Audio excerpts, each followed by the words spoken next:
మిత్రులారా, నేను advocate Srinivas Chauhan.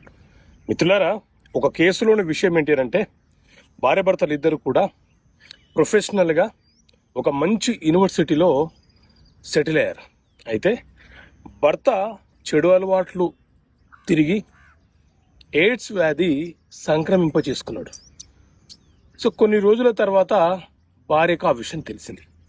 So భార్య ఎయిడ్స్ నాకు కూడా వచ్చిందా అనే అనుమానంతో ఆమె కూడా మెడికల్ టెస్ట్కి వెళ్ళింది.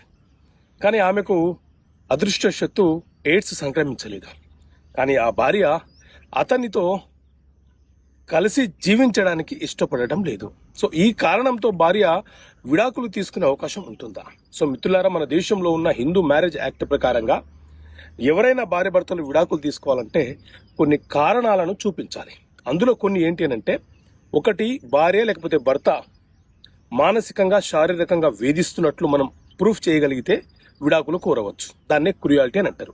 లేకపోతే భార్య లేకపోతే భర్త 7 సంవత్సరాలుగా కనిపించకుండా వెళ్ళిపోతే విడాకులు కోరవచ్చు. వివాహం అయిన తర్వాత మతం మారితే, భార్య భర్త ఎవరైనా మతం మారితే విడాకులు కోరవచ్చు. అదేవిధంగా ఇన్క్యూరబుల్ డిసీజ్, నయం కాని వ్యాధులు సంక్రమిస్తే దానిని కూడా కారణం చూపిస్తూ విడాకులు కోరే అవకాశం ఉంటుందని ఈ చట్టం చాలా స్పష్టంగా చెప్తుంది.